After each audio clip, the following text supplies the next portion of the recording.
नमस्कार, मैं अजय कुमार आपको इस आज एक शख्सियत से मिलवाने वाला हूँ। इनकी पहचान एक क्रांतिकारी नेता के रूप में समझिए कि है।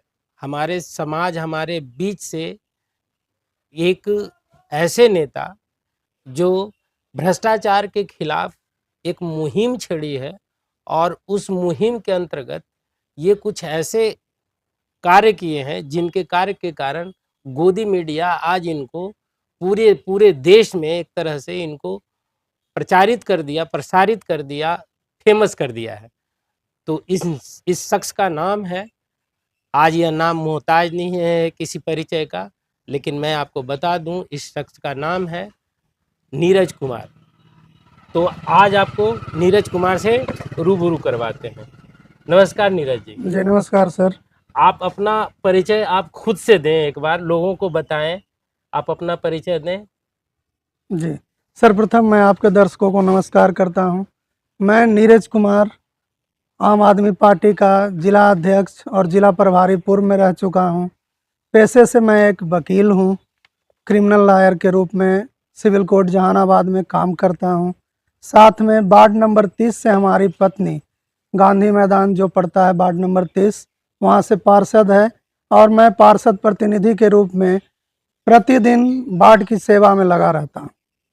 बहुत बहुत शुक्रिया आपका इस परिचय के लिए। जी अच्छा, एक धन्यवाद। विवाद जुड़ा रहा आपसे पिछले दिनों, बहुत जबरदस्त का विवाद जुड़ा रहा आपसे कि आप जैसा पढ़ा लिखा इंसान, पेशे से वकील, और एक पदाधिकारी जो है, जो एक भ्रष्ट पदाधिकारी है, ऐसा बहुत लोगों के मुंह से सुना हूँ। ऐसा सिर्फ आपके आपके जुबान से नहीं सुना हो, बहुत लोगों ने ये कहा कि उस पदाधिकारी उनका दागदार रहा है, उनका करियर अभी तक जहानाबाद में दागदार रहा है। तो ऐसा ऐसा क्या ऐसा हो गया था ना कि आपने अपने पेशे को दरकिनार करके और इतना बड़ा कार्रवाई किया उनके खिलाफ? जी सर्वप्रथम तो मैं बता देना चाहता हूँ कि जो कार्यपालक पदाधिकारी हैं दीनानाथ सिंह, वो पूर्व में भी उनके ऊपर प्रपत्र का गठित हुआ है। इसके पहले जहाँ वो कार्यपालक पदाधिकारी थे, वहाँ के जिलाधिकारी के द्वारा प्रपत्र का गठन किया गया था और सरकार को रिकमेंडेशन किया गया था इनको रिलीव करने के लिए, परंतु उस पर कार्रवाई न होकर इनको और जहानाबाद में ट्रांसफ़र कर दिया गया। यहाँ आए, कुछ दिन तक ठीक ठाक काम किए, उसके बाद इन्होंने अपना लोर लक्षण दिखाना चालू कर दिया। यहाँ एक सिस्टम बना हुआ है जिसको आप भ्रष्टाचार का नाम सिस्टम दे दिया गया है कि आप उसमें रहिए तो ठीक है, न रहिएगा तो इनके जैसा पदाधिकारी और अब तो जहानाबाद के जिलाधिकारी वो भी तंग करते हैं। वो नहीं चाहते हैं कि एक ईमानदारी से काम कर सके आदमी, एक ईमानदार आदमी रह सके जहानाबाद में। ये स्थिति है नगर परिषद जहानाबाद का और जिला प्रशासन जहानाबाद का। आपका संबंध किस वार्ड से रहा है? आपका ये मामला किस वार्ड से है? जी मैं वार्ड नंबर 26 में मेरा घर हुआ और वार्ड नंबर 30 गांधी मैदान से मैं जीता हूँ।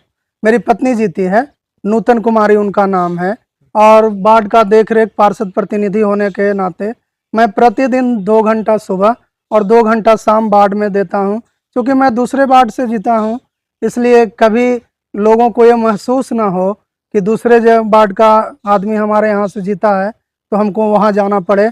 ऐसा कोई शिकायत हमारे वार्ड से आपको नहीं मिलेगा। हम हर जगह अवेलेबल हैं, हर समय अवेलेबल हैं, फोन पर भी हम अवेलेबल हैं। बहुत बड़ी बात है। आज के डेट में कोई भी जनप्रतिनिधि जीतने के बाद अपने प्रदेश में, अपने वार्ड में घूमने तक नहीं जाता, और यह कार्य आप लगातार करते आ रहे हैं, बहुत सराहनीय कार्य है। अच्छा, मुझे एक बात बताइएगा कि आपके द्वारा इस तरह पदाधिकारी को, कार्यपालक पदाधिकारी को पिटाई करने से आपको लगता है कि कार्यपालक पदाधिकारी है जो कि आगे ये काम नहीं करेंगे या ये सिस्टम में कुछ सुधार होगा? हमें इनसे तो उम्मीद नहीं है, क्योंकि इनका लोर लक्षण पहले भी रहा है। यहाँ जहानाबाद में ही एक बार पहले भी है, पीटे जा चुके हैं, और इसके पहले जहाँ पदस्थापित थे वहाँ भी लगातार इनके साथ ऐसा होता रहा है। इनका लोर लक्षण ही रहा है मार खाने का, क्योंकि ये काम करना पसंद नहीं करते हैं। इनका लोर लक्षण है कि एक दिन के काम को ये 1 साल में करेंगे, वो भी जब इनको पूरा तेल मालिश करिएगा, जो आप नहीं कर सकते हैं। अगर आप में आत्मसम्मान बचा है तो आप वो काम करने को आप तैयार नहीं होंगे, तब ये आपका काम करेंगे। ऐसे तो जाएंगे तो आपसे बहुत विनम्रता से बात करेंगे, इनसे बड़ा संत आपको कोई बातचीत में दिखेगा नहीं कि इनसे बड़ा संत। लेकिन इनका जब कार्य देखिएगा तो आप 50 बार चले जाइए, वो एक काम के लिए एक वो काम करेंगे नहीं है। इतने लड़छुत किस्म के इंसान हैं। पूरा मामला क्या था, इस पे थोड़ा सा विस्तार से बताना चाहेंगे कि जी बिल्कुल बिल्कुल बिल्कुल। हाँ, ये पूरा मामला क्या था? इनके आए हुए करीब 1 साल से कुछ ज्यादा दिन, 12-14 महीने हुए हैं आए हुए। इस 14 महीने में 2-3 महीने तो ठीक ठाक रहा। शुरुआत के महीने जितने दिन में ये गम बुझ गया कि कौन आदमी किस तरह का है। उसके बाद इन्होंने सिस्टम एक अपनाया और एनजीओ को लाया सफाई के लिए। पहले विभागीय सफाई होती थी, पूरा शहर में 32 लाख रुपया खर्च होता था सफाई के नाम पर। 450 लेबर लगते थे, 450 लेबर लगते थे, 32 लाख रुपया खर्च होता था। उसमें आराम से साफ सफाई ठीक ढंग से हो रही थी। हमारा जो वार्ड है, वार्ड नंबर 30, हमने इसके पूर्व वाला एनजीओ का कंप्लेन किया था। तो उस समय जिलाधिकारी थे रिची पांडे सर, एक नंबर के ऑनेस्ट जिलाधिकारी, जो जिलाधिकारी में होना चाहिए एक गुण उनमें भरपूर था। और साथ में पारितोष कुमार डीडीसी थे। जब हमने शिकायत किया तो डीडीसी साहब ने जांच किया था और हमारे सभी शिकायतों को सही पाया था। हमारे यहाँ जो नलियां थी वो पूरी भरी हुई थी, पूरा नली डबाडब एकदम था, स्लैब के ऊपर से पानी जाता था, नलियां पूरी भरे हुए। जी हाँ, पूरा गाद से भरी हुई नलियां, सब नली एकदम जाम था। हमने जब शिकायत किया तो उन्होंने जांच किया, जांच में हमारी शिकायत को सही पाया और हमारे वार्ड में दिन में 13 लेबर और शाम को 4 लेबर, 3 झाड़ू वाला और 1 उठाने वाला, शाम को 17 लेबर टोटल वार्ड में हमारे अपॉइंट किया गया।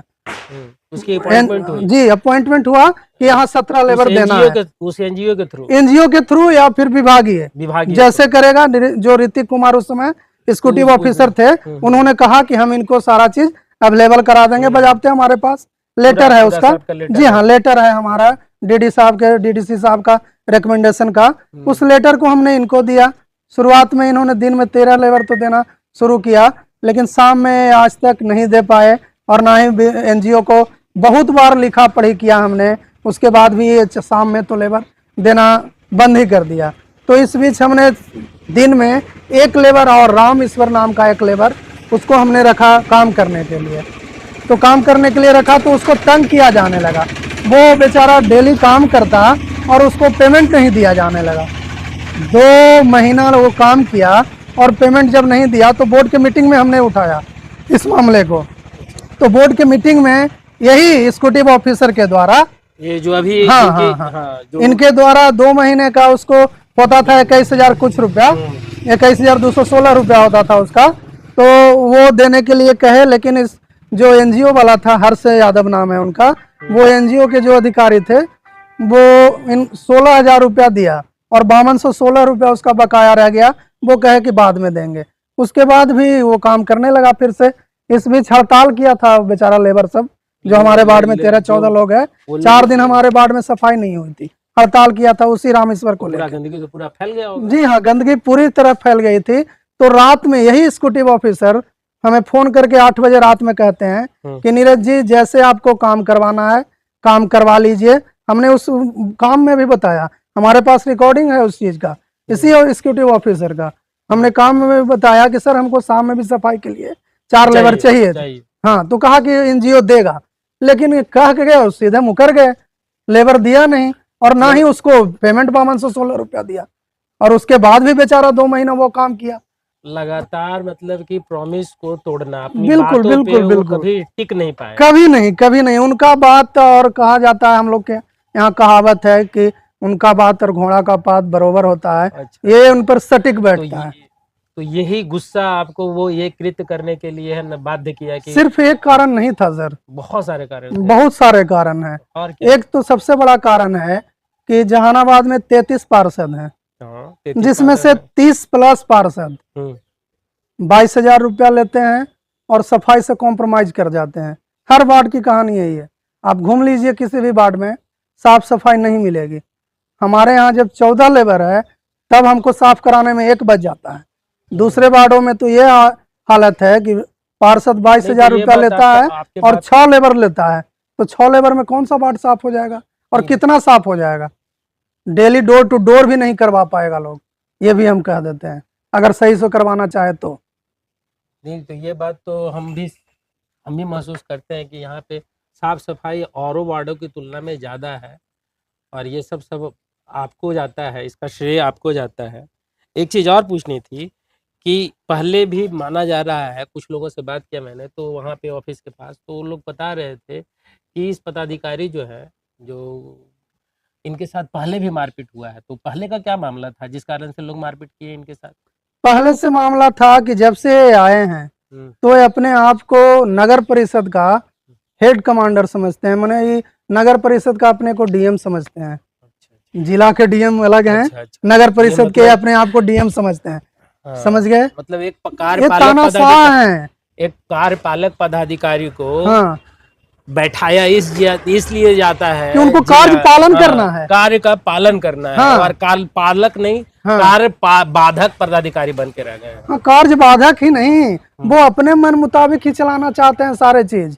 न चेयरमैन को पूछते हैं कुछ, न पार्षदों को कुछ पूछते हैं, मतलब किसी को कोई कुछ नहीं। यहाँ तक कि बोर्ड मीटिंग का एजेंडा ये खुद से सेट कर देते हैं।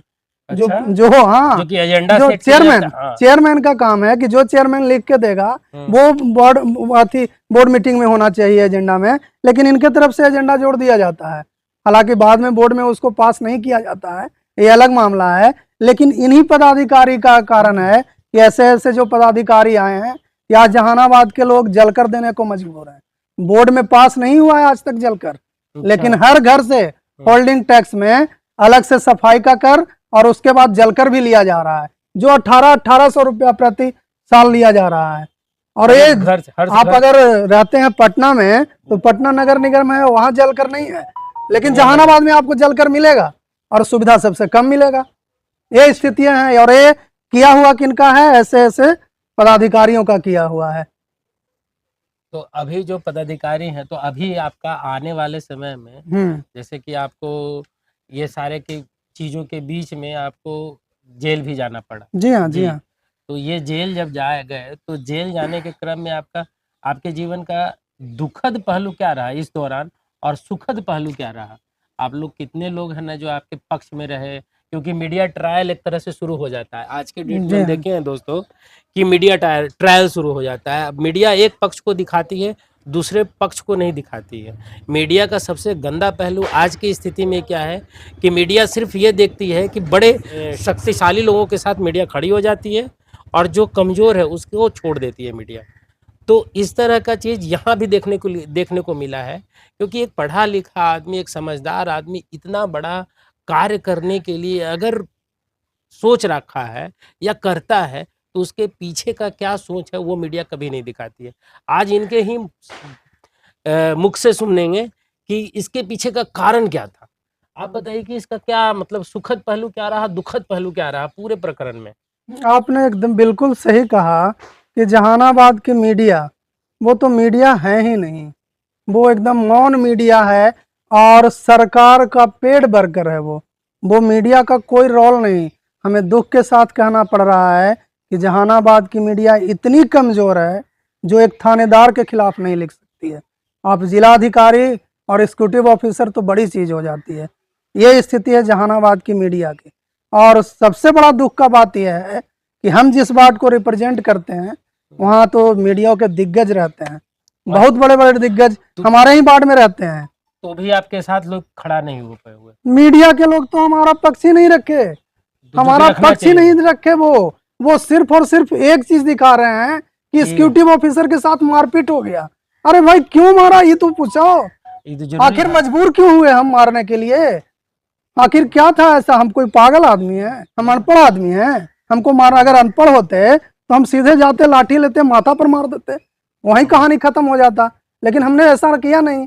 हम तो पढ़े लिखे लोग हैं, वकील पेशे से वकील हैं, हम जानते हैं कि कहाँ क्या मारने से कौन सी धारा लगेगी। मुझे ऐसा लगता है आपको उनका जो है मारपीट करना एक विरोध था, एक विरोध प्रदर्शन था बस। हमको इस सिस्टम के खिलाफ आवाज उठाना, जी ऐसा लगता है मुझे। हमको उनका जो साहस था और उनका जो मनोबल बढ़ रहा था और जो उन्होंने तानाशाही रवैया, भ्रष्टाचार अपनाए हुए थे, उसको डेमोरलाइज करना था। इसलिए हमने उस पर प्रहार किया, और ऐसा जगह प्रहार नहीं किया कि उनको शारीरिक क्षति विशेष हो। हम गए भी हैं तो आपने देखा होगा फाइबर वायर है, उससे हाथ पर मारा है हमने। और वो इसलिए मारा है, वीडियो तो हाँ पूरे मीडिया चला रहा है। जी हाँ, जी हाँ। हम अच्छी तरह से जानते थे कि ये vital part of the body है, इस पर मारने पर आदमी को 307 लगता है। लेकिन दुख की बात यह है कि जिला अधिकारी फोन करके हमारे ऊपर 307 लगवाती हैं, जो कि बीएनएस में 109 का सेक्शन कहा जाता है। हमने जब एफआईआर हमारे ऊपर हुआ उस समय भी दो कहानी है। 3 बजे 3:30 बजे जो स्कूटी पे आकर एफआईआर देते हैं उसमें 109 का कहीं प्रावधान नहीं है, 307 का कोई जिक्र नहीं किया जाता है। जो घटना हुई वो लिखित के देते हैं, लेकिन उसके बाद 7:30 बजे पूरा आते हैं। तब तक लगे थानेदार को फोन आता है जिलाधिकारी का कि इसको 109 लगाओ और इसको अंदर भेजो। तो 7:30 बजे जब स्कूटी ऑफिसर आते हैं, टाइप करवा के आवेदन लाते हैं और उसके बाद देखते हैं। आप थाने के सीसीटीवी कैमरा में दोनों आवेदन देते हुए उनका तस्वीर देख सकते हैं। 3:30 बजे से 7:30 बजे के बीच में 2 बार वो आवेदन दिया है। देख रहे हैं दोस्तों, एक ईमानदार नेता को एक ईमानदार बना रहना कितना कठिन होता है आज के डेट में। सबसे बड़ा कष्ट उनको यही है कि ईमानदार क्यों है, ये औरों की तरह 22,000 लेकर क्यों नहीं चुप हो गया। हमको तो 30,000 का ऑफर दिए थे। 31 नंबर के पार्षद हैं, नाम तो क्या बताएं, लेकिन नंबर बता दे रहे हैं वो। हाँ, जो सुनते हैं कि एनजीओ में शायद वो पार्टनर भी हैं, या उनके कहने पर ही यही एग्जीक्यूटिव ऑफिसर एनजीओ रखा है हर्ष यादव को, जो पाठ्या एनजीकॉम एनजीओ है उनको। वो हमारे साथ आए थे, हमारे पास आए थे, हमें फोन किया था कि आप 30,000 रुपया ले लीजिए, 8 गो लेबर ले लीजिए, और ये सब लिखना पढ़ना काहे लगे करते हैं, आराम से अपना जिंदगी काटिए। बहुत उम्मीद से गांधी मैदान के लोग हमको चुना है। नहीं तो ये तो बहुत बड़ी बात, हम उनके साथ धोखा नहीं कर सकते। बिल्कुल बिल्कुल, ऐसा ही जनप्रतिनिधि ऐसा ही होना चाहिए जो अपने मतदाताओं के लिए लड़े, अपने मतदाताओं के लिए खड़ा रहे और उनके लिए काम करे। एक उम्मीदवार खड़ा होता है यही कह करके कि मैं आपके लिए खड़ा रहूँगा, आपके लिए काम करूँगा, लेकिन आप देख रहे हैं चाहे वो कोई पदाधिकारी हो, डीएम हो, इन लोगों को तैनाती की जाती है ज़िले में विकास कार्य करे। यहाँ पे आप देख रहे हैं कि सीधा सीधा विकास में बाधा डालने के लिए हर प्रयास किया जा रहा है। मैं नेक्स्ट एपिसोड में इनसे और ढेर सारी बातें करूँगा। तब तक के लिए नमस्कार। नमस्कार।